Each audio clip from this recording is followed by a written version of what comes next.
Hey, what's up, Chiefs Kingdom? Welcome to another episode of Outside the Trenches. I am BJ Kissel, joined as always by Nick Leckey and Tucker Franklin. This is going to be a fun episode. We got a lot of cool stuff. There's a lot of things going on in Chiefs Kingdom right now. We're less than 2 weeks away from the opener, Chiefs at Browns at 3:25 p.m. Central Standard Time at Arrowhead Stadium. Yes, Arrowhead Stadium. But before we get into all that, let's welcome on Nick Leckey. Nick, how we doing, man?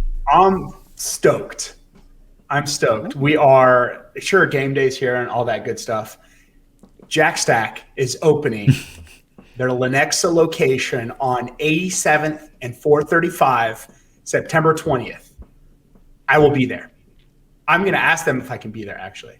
And if not, I'm going to show up and dressed as a busboy or girl and bus tables and steal people's Crown Prime ribs, because that's the greatest meat in Kansas City. It's like 1A, 1B would be the another place that's well known. Yes, but there's no bad barbecue. But obviously, We're Team Jack Stack here because it always hits right. And it doesn't matter if you're in Kansas City or around the country. JackStackBBQ.com ships all over the country. There's nothing better than sitting, having some Jack Stack barbecue and watching the Chiefs take down the Cleveland Browns there on September 12th for the first game. But Tucker, how are we doing, my guy? Good, man. We had a busy week last week. Really, honestly, a hell of a week for KCSN when it comes to content. We had Coach Elijah Drinkwitz on the Mizzou show talking with Martin Rucker and Tommy Saunders. Phenomenal conversation. I was telling my friends who aren't Mizzou fans, if you listen to that podcast, you're going to quickly say, oh, I like this Drinkwitz guy. Like, I like what he's doing there. Just what he's doing is really exciting. That was a great conversation. Dustin Colquitt was on one-on-one, a great storyteller with a couple better storytellers too, with Jeff Allen and Mike DeVito. So all kinds of stories we're talking about there. You had a phenomenal podcast with Ebony Reed talking about Therese Paylor Day and the phenomenal news about what was going on with the Therese Paylor scholarship. Now it's reached its endowment at Howard University. That's just wonderful news to see, and it was awesome to see Therese get honored on Friday, really all throughout the city. That was pretty touching, pretty special. I only got to talk to Therese once, and I was lucky enough he made time for me during Super Bowl week when I was doing another podcast that I'll leave out because it's I guess a competitor now. But when I was there, he made 25 minutes for us, me and Jordan Foote, and he talked with us about the Chiefs and what they could do during the Super Bowl to win the Super Bowl. And I just thought that, his generosity with his time during that stretch where he's got to be one of the busiest guys on the planet right there, the Super Bowl, and he made time to talk to us. So that was really special, and I'll always carry that with me. Tucker, what was the name of that podcast, and where can people find it? It's Roughing the Kicker.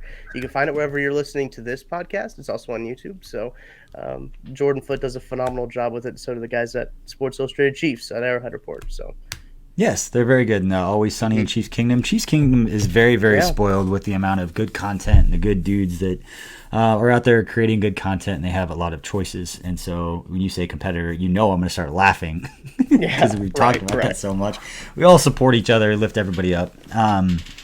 But no, that's good. And we should let people know we did have some phenomenal news with, the Therese, A. Paylor scholarship at Howard University going into and basically becoming an endowment. So it's guaranteed forever, and that the money will just kind of cyclical kind of build. But they still want people to donate. We're still going to donate every single year. And I would implore everybody else to do the same. If Therese was somebody that you respected in that way, this is a perfect way to honor what him and who he was and what he was about. But Tucker, we did have, hopefully we were going to have some phenomenal news for you personally on a much different level.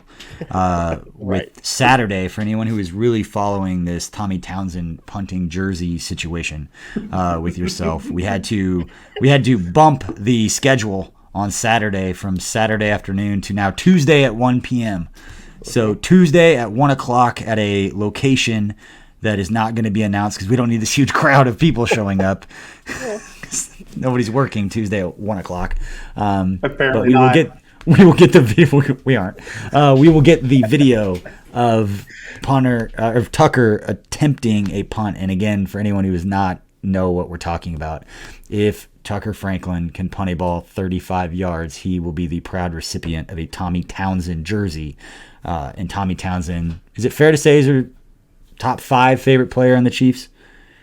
Top one, yeah. Mm-hmm. Oh shit! Top one. It's like I expected you to say that, but I didn't really expect you to say that. I didn't expect you to say that. All right. That's awesome. So that's coming up Tuesday at 1 o'clock. And what is coming up Tuesday at 4 o'clock across the NFL are cuts around the entire National Football League, going from, I believe, 80 players at this point down to 53. Tucker, is that correct? Yes, 80 to 50. I believe it's going from 80. Okay.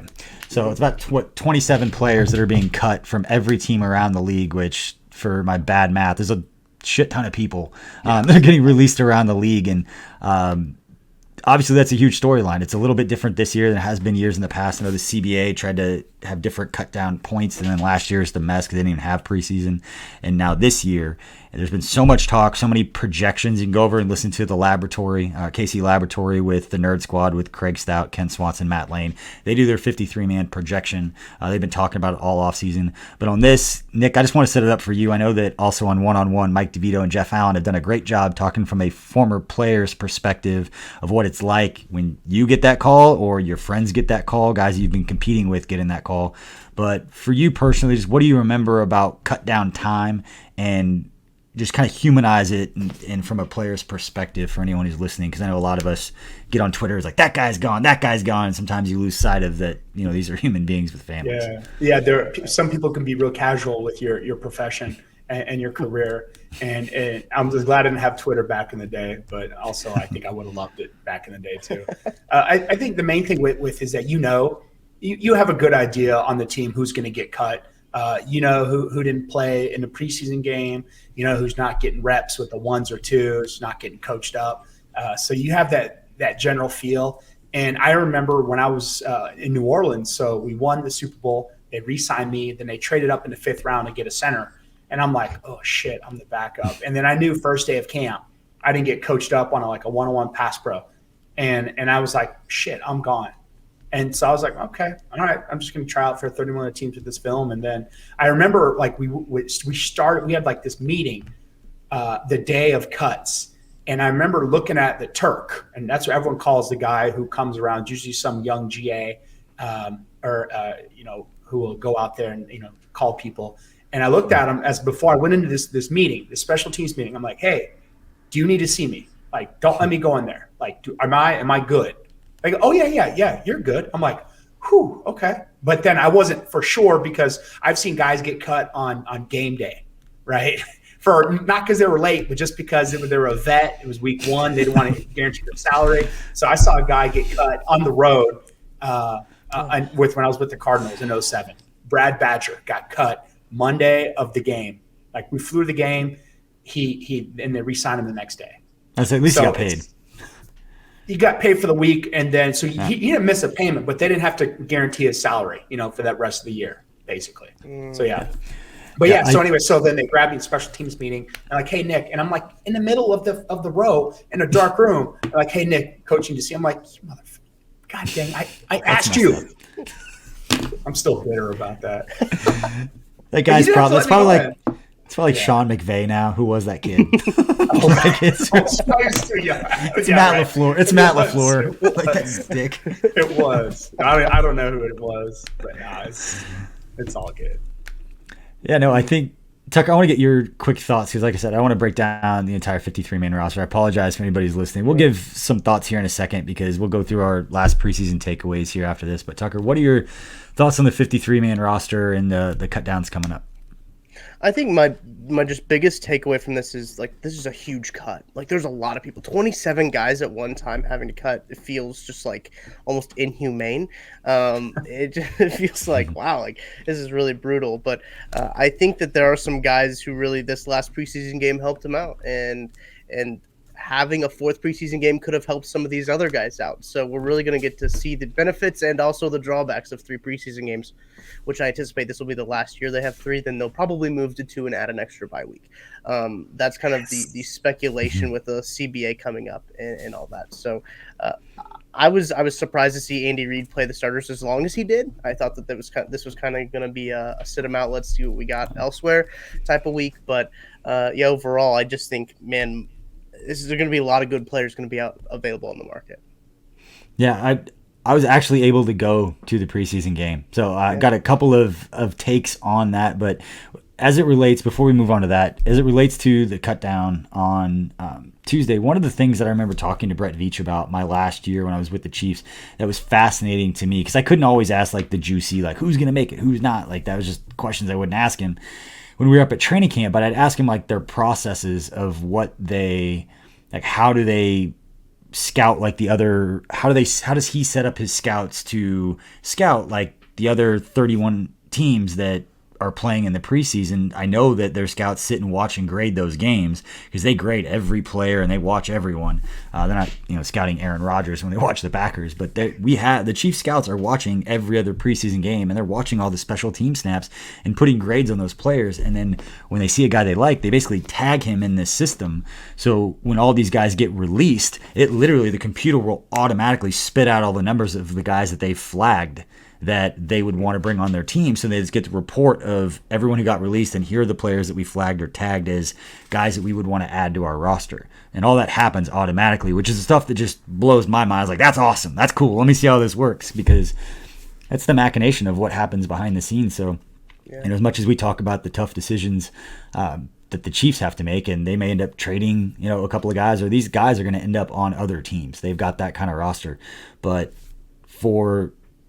I would suspect there's still going to be one or two players from other teams that get cut, that come over here that we're not even thinking about now as being something on this roster just because they get flagged. They had a great preseason. And I always remember that when it's this time of year about that conversation with Brett and the way that they tag players. Always fascinating to me because you get those young area scouts that are up at training camp. It's already a grind. It's 2:00 in the morning and they're scouting, the punt return on the fourth quarter of some other preseason game. And it's just like, the guys walk around like zombies all the time. But that's the one thing. And the other thing regarding cuts on Tuesday that fans, when they make their 53-man rosters, there is situations with vets who are injured and different reasons why, contract-wise.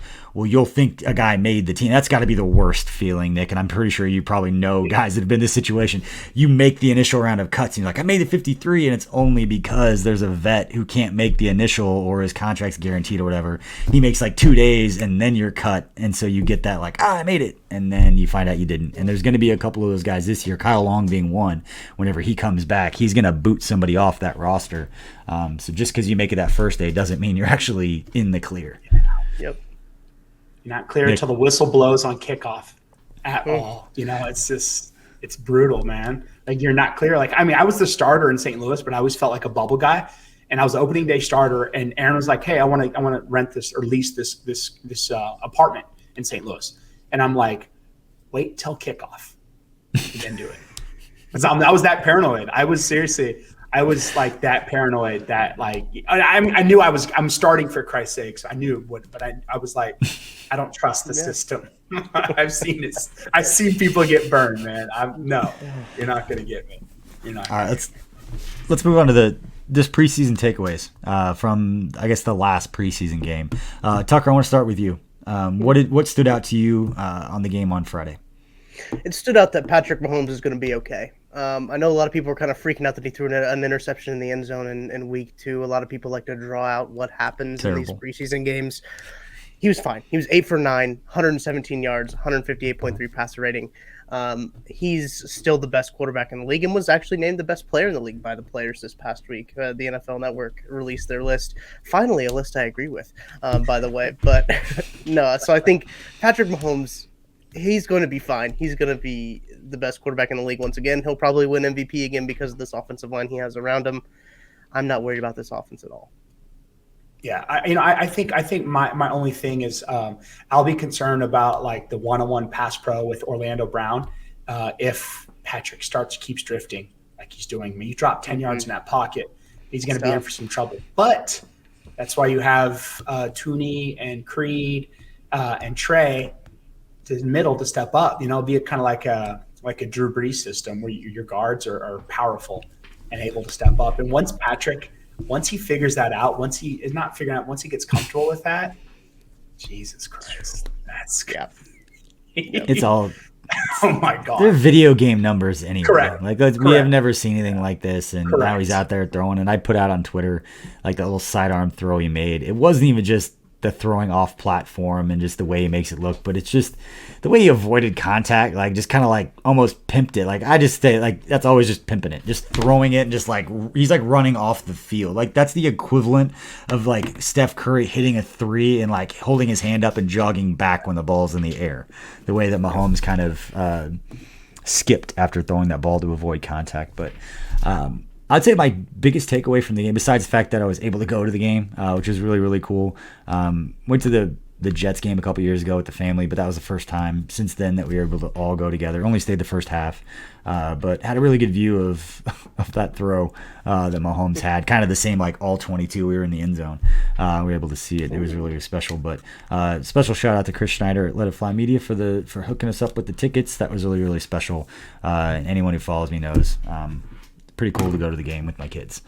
So looked forward to that. But on the field, the thing that stood out to me the most, again, I think I've probably the third week I've said this, the cornerback's physicality always stands out to me. Charvarius Ward has always had that in him. But when you see like DeAndre Baker come up and continually making those plays on those bubble screens and all, they're fighting through blocks and they just come up and they are not afraid to hit somebody and make a play. It's great to see for a position that I had been saying for a long time. I thought they were going to bring in a veteran, and I'm just going to keep saying because eventually they will, and it could be 3 years. And I was like, I told you they would bring in a veteran cornerback. But it was really cool to see those guys step up. So you've got Charvarius Ward and Mike Hughes, DeAndre Baker, Rashad Fenton, and then obviously Jarius Sneed stepping up. That group is a lot more intriguing going into the regular season, and I have a lot more optimism than I did at the beginning of the preseason. And that's a great thing for that group, knowing that Patrick Mahomes is going to put up points, and you're going to face teams that are going to throw the ball. And you get into the playoffs, you're going to have to beat a couple of good quarterbacks, which means you're going to have to make plays on the ball with your defensive backs. And it's great to see those guys get some confidence. And then the two other players, I'm just going to jump in right now that surprised me in the preseason. And I want to get a couple of players for each of you that were just pleasant surprise. Doesn't mean they're going to make the team because the two guys I have are not going to make the team. Hopefully they make a practice squad somewhere. But it's just these guys deserve to get shouted out for the way they played. And the first one I want to go with, running back Derek Gore. I thought he had a great preseason. He is stuffed behind a loaded group of running backs, but that guy looked like he belonged in this league. The way that he ran, his physicality, everything he did looked like it fit. Like game wasn't too fast. Like he was right there, and he ran hard. He ran through a lot of tackles, and it just seemed like that's a guy that was fighting for a roster spot. I didn't watch him on special teams. I don't know about any of that. For the opportunity for maybe him to get hooked up with another team. For somebody that saw him on tape, they have to see that special teams. He's not going to be a starter somewhere, but I thought he was really good. And then Tyler Clark, I came out of nowhere that last game with the goal line stand. I know that everybody on Twitter made a big deal of that. I know that Patrick Allen over at Fansided put it perfectly. And he just said, like, you win Super Bowls because your entire starting defense is that engaged in the fourth quarter of a preseason game on a goal line stand to where they're out celebrating with the third stringers who are about to get cut. Mm-hmm. Like, I thought the same thing, and he put it eloquently and very, very perfect, but like that stuff matters. And if people get on Twitter and they're like, that shit doesn't matter, like those guys aren't going to make the team, like you've never been on a team, and you've never been around a team that's won anything special, because there's a whole different set of accountabilities when all of a sudden you don't want to let the guy next to you down because you know he genuinely gives a shit about you. Like that stuff matters. And this team has that in spades, and it starts with Tyrann Mathieu, so they better fucking pay him. So. Yeah. Mm-hmm. Agreed. That's the one. You know who I liked a lot? Willie Gay. I think he's really like I love how last year like his nickname was Turbo, right? And usually when you get that nickname from your players, it's like, well, slow down, Turbo. As far as like he not only because he moves quick, but because that means he's a go hard guy. And he's in practice going hard. He's being physical, and some vets are like, hey, don't, whatever. But I like when a rookie comes in and is just going to be fast. It's almost like the Trey Smith, how he's pancaking dudes in practice. It's that mentality that, man, I don't know. This is my speed, and it's bang energy at 10 p.m. on a Sunday night for no reason, right? Just because. Oh, there's a reason. Jacked up. Because you are jacked up, right? And that's what I love about Willie Gay, right? He wants contact, but he also knows he's got finesse, right? Like he can finesse it. He can get through with power, and he's learning finesse. and his speed, and oh my God, it's a really cool thing to see. It's a really cool thing to see. And then my other one is who got the touchdown, the second touchdown? Kemp. Was it Kemp had the second one? It was at tight end, right? No, Blake Bell. Blake Bell had the second one. The Belldozer, right? Yes, that's true. Dude can pass block. Dude was one-on-one pass blocking out there and then catches a touchdown like the next play. I was like, oh my God, like, wow. Like we were talking about Kelsey and Noah Gray. We forgot about the Belldozer. You know, like ex-quarterback playing tight end. Like, if you can talk about big brain right there. I mean, that's you go from playing quarterback love to see to playing tight end. You do love to see it. Yeah. Tucker, who do you got? I don't know if there's any players in this league that weren't former quarterbacks. It seems like when everyone brings up like the player's history, like this guy was a quarterback in junior high. Like, this guy was a quarterback in high school. Nick was not, and that's okay. You don't have to be a former quarterback. But one of the guys that stuck out to me, and I think we've been talking about him a lot, especially the KC Lab during the live shows, and Maddie and I talked about him during the 21 Questions podcast. Darius Fountain. That guy has gotten a lot of looks, a lot of reps, and I think Kent Swanson said it perfectly on Twitter.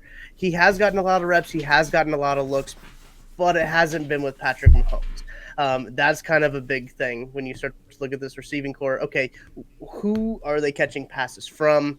If it's Shane Buechele and Anthony Gordon, they're probably not going to be on this roster. And I think Darius Fountain can find a way on a roster. I think he's played great this preseason. And I think he's shown that he belongs in this league as a good high point catcher, as a good deep ball threat.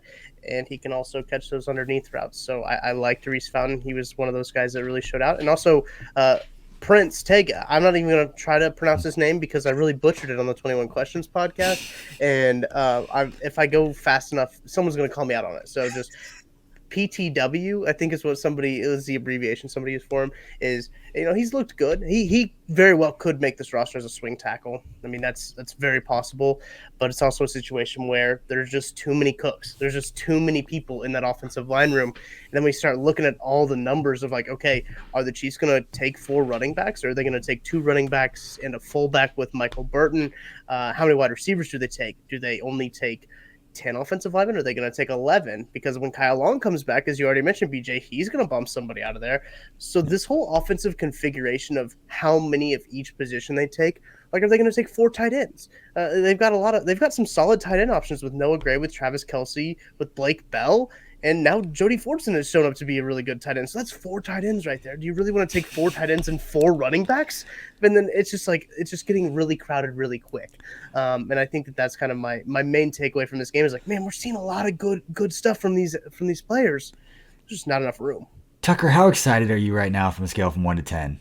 Like Nick sees it too. Like, you're fired up talking about this roster. I just love to see it. It's the talent from like top to bottom that's just like so exciting. I think that's what just like gives you energy. Like you look at it, you're like, man, those 4 tight ends. We're used to having a third or fourth or third tight end that can't catch the ball very much on very well occasions. Then you're used to having a 4th tight end that's inactive every week. So you're now looking at 4 tight ends that could legitimately play the position very well. It could be a starter in the league, I think, in other places. So you got 4 of them on your team, and then you look at the running backs and, like you already mentioned with Gore, that's a crowded room. Jerick McKinnon came in and really made that a tough position for Darrell Williams, who was a feature back last year when Clyde Edwards-Helaire went down, and Clyde Edwards-Helaire's looked a whole lot better. He didn't play in the last preseason game just because didn't want to make his injury worse. But there's just a lot of things that can happen. And Michael Burton coming in for Anthony Sherman and to fill that fullback role. Do they really want to take another fullback on in this offense? Do they need a fullback in this offense? There's a lot of questions that will be answered on Tuesday. Yeah, and it stood out to me when the preseason, broadcast crew and Ari Wolf and Trent Green and those guys were talking about Michael Burton, and they were like, he's making the team. Yeah. The in-house production team does not say that unless he's making it, and that's when I was just like, all right, I guess we're taking a fullback. That's the confirmation that I needed right there. That's a pretty emphatic statement about who's going to make the roster. When you hear things like that from in-house state media, like, it says something.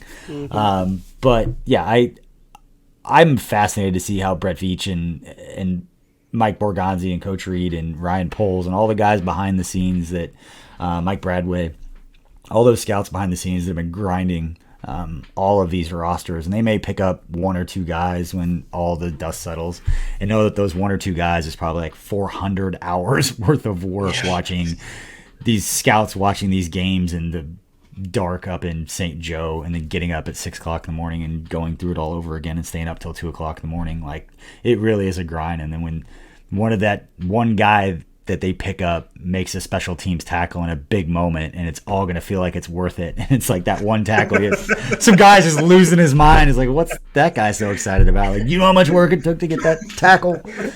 So vacation is mine. Absolutely. But Nick, you know those stories, like those little types of things when you're in and you're playing, like, you know those stories of like, hey, that one guy saw that thing on tape, that like assistant offensive line coach saw that one little nugget that he told you, and then it worked in a game, and it like led to a big play, and you just thought it was, hey, the running back made a great play. It's like, there's so much more to it, and that's the cool part, is learning how everybody's involved and how everybody does that. So anyway, Nick, it's time for your segment.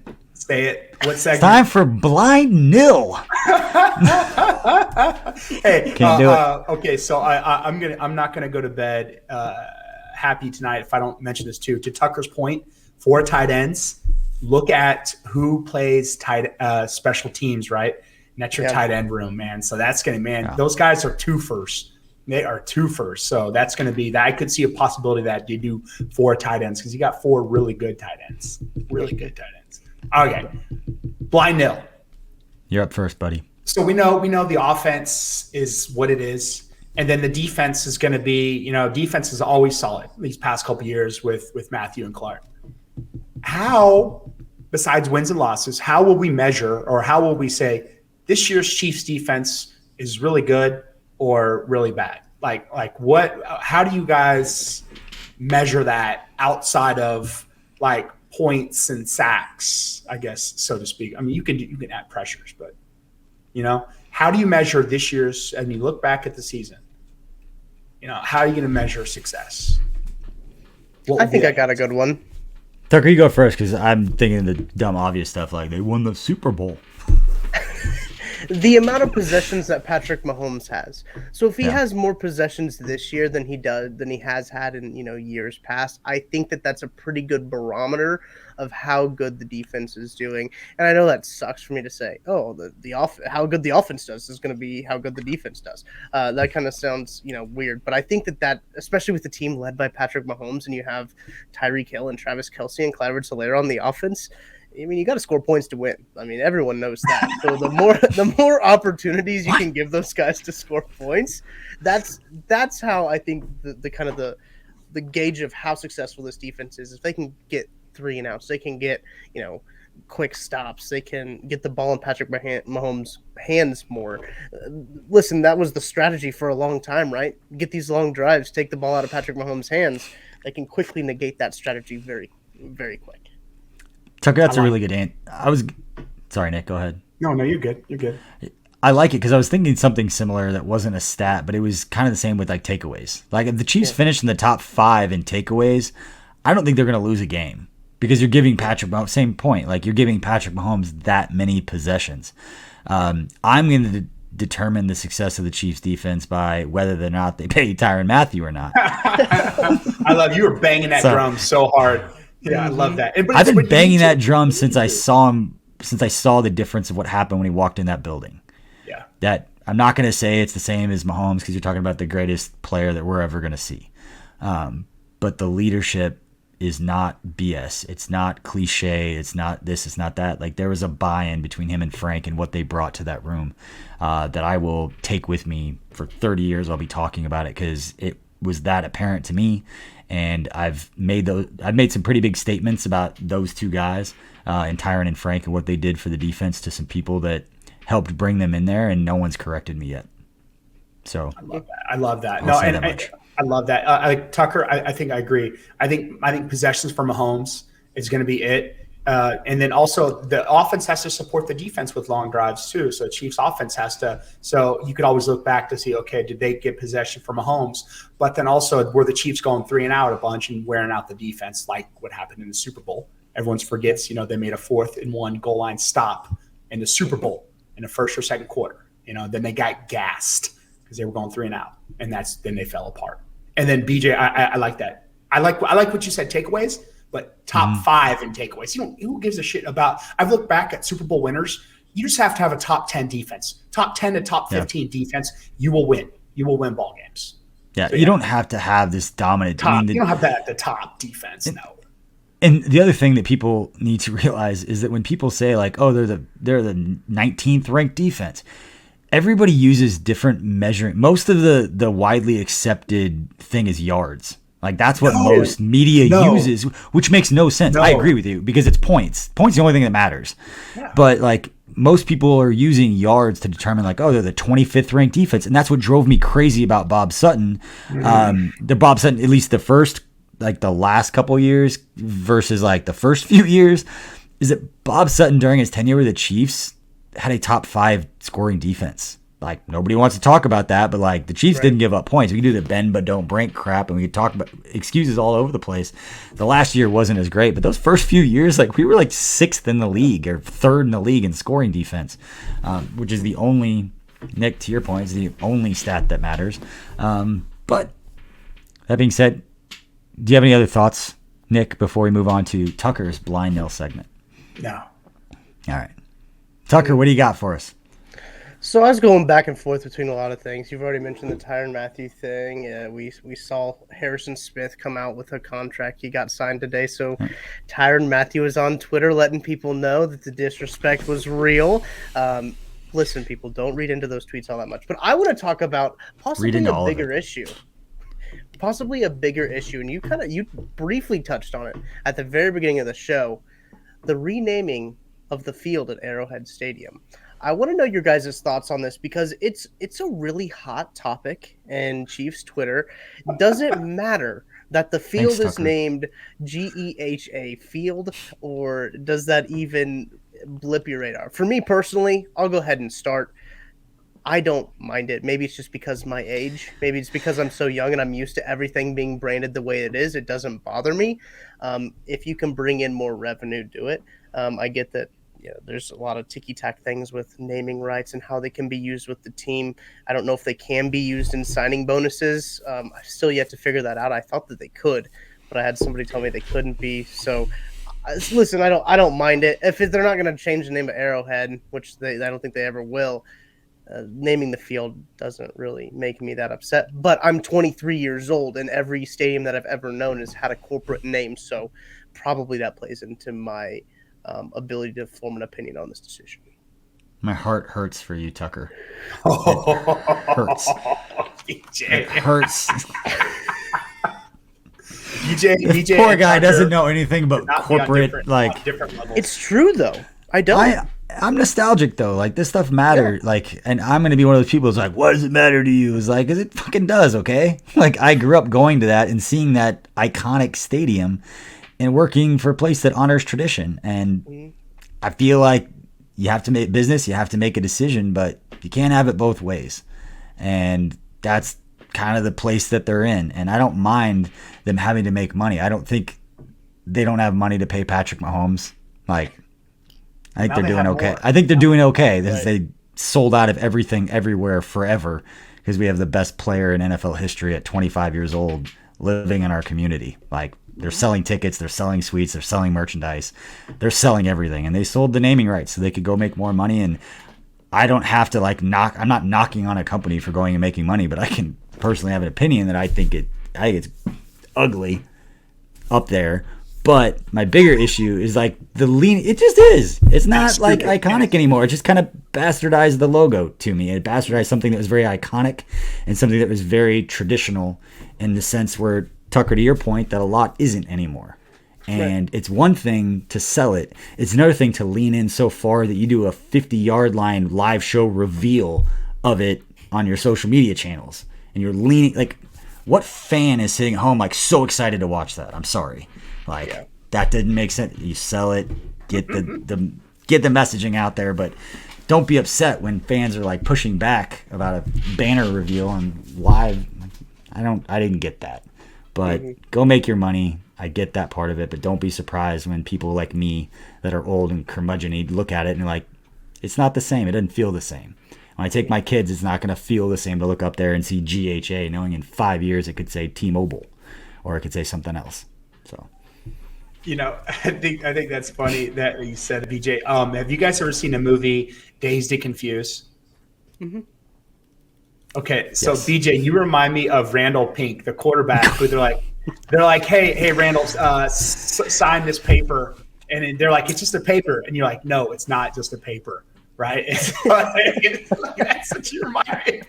I gotta go get some Aerosmith tickets, man. Top priority of the summer. I might play ball, I might not, but I ain't never signing this. That's what you sound like. It's awesome, man. And I love it because you're consistent. It's who you are. You're just consistent. You're consistent. You want to know like where my hot takes are. Like I love that's that. It. Yeah, I absolutely love that. No, it's fantastic. I don't like it. Yeah, I'm with you, Tucker. I don't give a shit. I mean, it's nice that we had Arrowhead, forever, but they're in this to make money. And that's one of those things that it is what it is. Hopefully they can sign some more people to them Robert Kraft deals. Where he was paying Tom Brady on the side type thing. That's how you get all them veterans in. That's how you win a lot of games is, having that money to do that kind of stuff. So that gives the Clarks, that flexibility to give players more money, bring in more people. And I'm with you, BJ, where it is iconic. Arrowhead was nice, but yeah.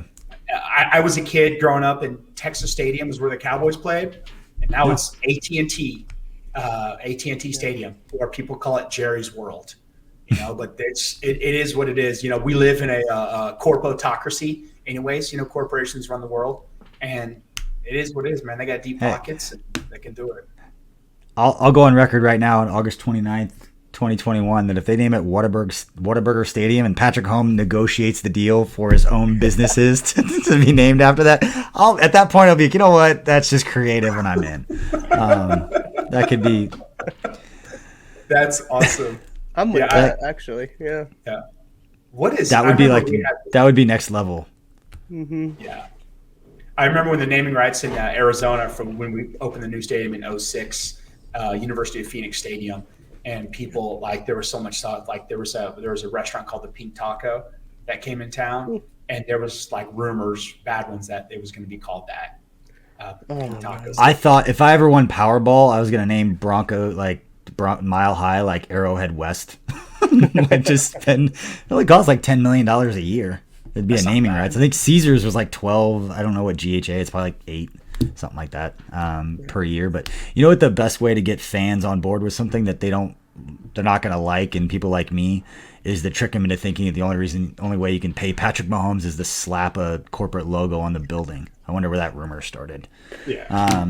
But all right, so my hang on a second. You're not gonna just trash me like that and move on. I tweeted that. Yeah. Yeah, I know. Yeah. No, I'm saying I wonder where the rumor started. Hey, you gotta settle some nerves somehow, right? You gotta get the masses calmed down. When in doubt, for the next 15 years, it's just make it about Mahomes being safe, him being here, him being happy, him being paid, and then everyone be like, you know what? It's fine. Yeah. We don't care. Do it. You gotta wear. Everyone's gotta wear a full-on Bane mask into the stadium and keep Patrick Mahomes safe. Okay, you know what? That's okay. Do it. That'll just do it. Change the messaging. All right, so let's go to final blind nil segment. That would be mine, and try something a little lighthearted here. And the only answers that you cannot give, obviously, quarterback it wouldn't matter, but Aaron Donald cannot be the answer. If you could take any player off any other NFL team right now and put him on the Chiefs, contract notwithstanding, don't worry about fitting their don't jack up this with a bunch of questions. Any player, don't say oh, we can't fit him under the salary. I don't care. Just put a player on the roster, minimum deal. Who would you pick? And it's not Aaron Donald because we'd all three have the same answer. Tucker, you get to go first because Nick looked really confused right now. No, I got my guy. I know who I'm okay. I think if I was to take somebody, my first thought was actually wide receiver. So like Devonta Adams, I think from Green Bay, come to be one of the best wide receivers. But the best wide receiver in the league, who I'm always going to say is the best wide receiver in the league, DeAndre Hopkins, would be one hell of a weapon to add to this offense. And I absolutely love DeAndre Hopkins. Always will, always have. And to have Patrick Mahomes throwing him the football, I can't pass up that opportunity. Nick, was that yours? No, what a great trade, though. Okay. I just still remember that Houston trade. I was like, oh, was so bad. Who's drunk? Who's drunk? Is everyone drunk in the building right now with that trade? That was awesome. That was brilliant.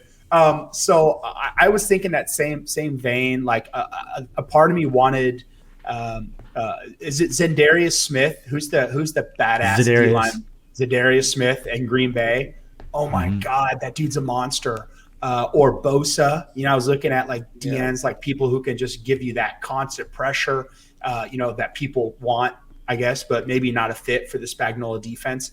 And then I was like, wait a minute, what's something that's kind of relevant and could have happened, but didn't happen? And then now we see DK Metcalf. Like, you see it? Yeah, I'm not trying to start any shit right here at all. I love, I think McColl is a fantastic pick, and he scores touchdowns. He's a machine. Didn't have the neck injury as DK, but the pick after Nicole was DK Metcalf. And I just love the idea of, like, I love Samuel Watkins because he's a big wide receiver, right? But the DK Metcalf is on another level. And you have that type of wide receiver. So you got big Megatron-ish beast, and you got Tyreek Hill, which you got the cheetah and the lion. Oh my God, they just bites themselves. That's pretty good. That's really good. You guys both took both wide receivers. Those are good answers because they're impactful. Like right away, like part of me wants to take Quentin Nelson or Zach Martin and just be like, "Hey, I don't care where you move everybody. Like, ain't nobody touching 15, and we'll be fine." I'm gonna go with Jalen Ramsey. I don't know how his personality would fit in that locker room, but damn, like you're gonna be playing to win the Super Bowl. You're gonna have to beat two really good quarterbacks who can throw the football in the playoffs. Like, and that doesn't mean Ryan Tannehill. I'm talking like guys, Josh Allen, like guys who can throw the football consistently and beat you. Not play action pass you because they got a monster at running back. So I'm going to go and say Jalen Ramsey because I just think him and Tyrann Mathieu on the same defense would be fun. And he'd get targeted and you'd shut down that side of the field, whatever you want to say about him. Like, it's the best cornerback there is in the game, and it's an impactful position when you have Patrick Mahomes on your roster.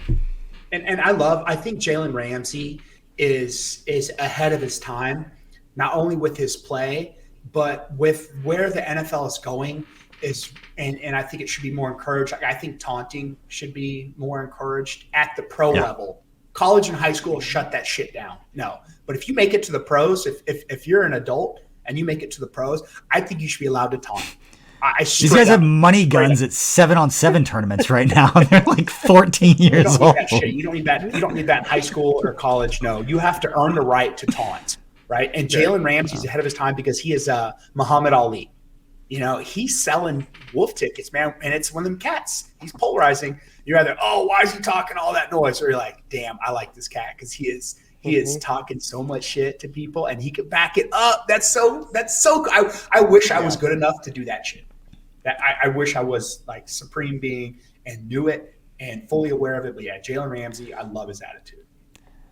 I love that shit. That wasn't for me, but I love that. I love how you want that on your team. You hate that guy when he's on the other team, and you put him on your team, you love it. So I was going to go defensive back. Jalen Ramsey's easy decision. But if it wasn't him, like Harrison Smith, honestly, just put another ball hawking safety back there. A lot of people say Jamal Adams, and the only reason I'm not saying Jamal Adams is I know our guy Tyron does not think Jamal Adams is a better safety than he is. It's like Justin Simmons, Harrison Smith are the guys that he always talks about first. So I'm going to trust that dude. and go with Jalen Ramsey, but Harrison Smith could be up there because that dude can absolutely play football and plays an impactful position when, again, you have Patrick Mahomes on your team. So we are just about wrapping up and give these guys one last thought for you before we wrap up this episode of Outside the Trenches. Again, we thank you all for listening. Please continue to subscribe if you haven't already to all the different channels and places that you could listen to podcasts. And then check out our website at kcsportsnetwork.com. Buy a t-shirt if you're feeling supportive of what we have going on, but we've got a lot of cool stuff. We've got a KU Mizzou college basketball podcast that could be announced this week. That is going to be a lot of fun to throw a little teaser out here for people who are listening 45 minutes in. But Nick, before we let everybody go, what are your parting words? Man, I feel for you on Tuesday if you're getting released, and if that's your last down of football. I hope it was fun. You made it to the NFL, so there's that. And just if you're on Twitter, remember, they're human beings. They just got cut. And be respectful, be nice, and have a good day. And losing your punt. This is my punt as well. Yeah. I'm going to be practicing, going to be gearing up, got to get the legs stretched out. Might flip up different styles for punting. I don't know yet. Doing a little bit of the scientific method to determine what is the correct style for my one punt. As I was mentioning before the podcast, I was peppering the 34-yard line, but I got to really start peppering that 36-yard line if I want to get anything. So we're gonna be doing a lot of experiments here at practice this week, as high school football is well underway in the state of Missouri and I believe the state of Kansas as well. So go out on the Friday nights. I think that's when you get football in its purest form, is in Friday night lights. Love high school football, and it should be a lot of fun. I know everybody's gearing up. We are less than 2 weeks away from the Chiefs home opener, but thank you so much for tuning into this episode. We will see you all next time.